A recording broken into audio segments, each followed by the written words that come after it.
এখন থেকেই পাপারাজ্জিদের পছন্দের কেন্দ্রবিন্দু বলিউড তারকা দম্পতি রণবীর কাপুর এবং আলিয়া ভাটের মেয়ে রাহা। মাত্র 2 বছর বয়সে ক্যামেরার সামনে তার স্বাভাবিক আচরণ আর পোজ দেওয়ার দক্ষতা সবার নজরে এনেছে। সম্প্রতি নববর্ষ ইংরেজি নতুন বছর উদযাপনের জন্য পরিবারের সঙ্গে বেড়াতে যাওয়ার সময় মধ্যরাতে মুম্বাই বিমানবন্দরে দেখা যায় রণবীর আলিয়াকে। তাদের সঙ্গে ছিল ছোট্ট রাহাও। সেখানে পাপারাজ্জিদের ক্যামেরার ফ্ল্যাশ দেখে ভয় না পেয়ে রাহা একগাল হাসি দিয়ে সবার মন জয় করে নেয়। তাকে নাম ধরে ডাকতেই হাসি মুখে হাই বলে উড়ন্ত চুম্বন ছুড়ে দেয় সে। এই দৃশ্য দেখে রণবীর আলিয়া দুজনেই হেসে ওঠেন, হাত নেড়ে সবাইকে বিদায় জানান। এটাই প্রথমবার নয়, এর আগেও ক্রিসমাস উদযাপনের সময় রাহাকে ক্যামেরার সামনে দেখা গিয়েছিল।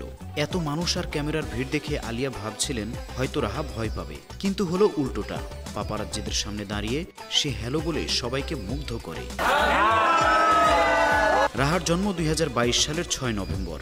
দীর্ঘদিন ধরে তাকে জনসমক্ষে আনা হয়নি। 2023 সালের ক্রিসমাসে প্রথমবার রাহাকে প্রকাশ্যে আনেন রণবীর আলিয়া।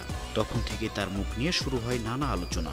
কেউ বলছে রাহা দেখতে পুরো আলিয়ার মতো, আবার কেউ মনে করছেন তিনি তার দাদু ঋষি কাপুরের আদল পেয়েছেন। যতবারই ক্যামেরার সামনে এসেছে রাহা তার মিষ্টি ব্যবহার আর তারকা হাবভাব দিয়ে সবার মন জয় করেছে।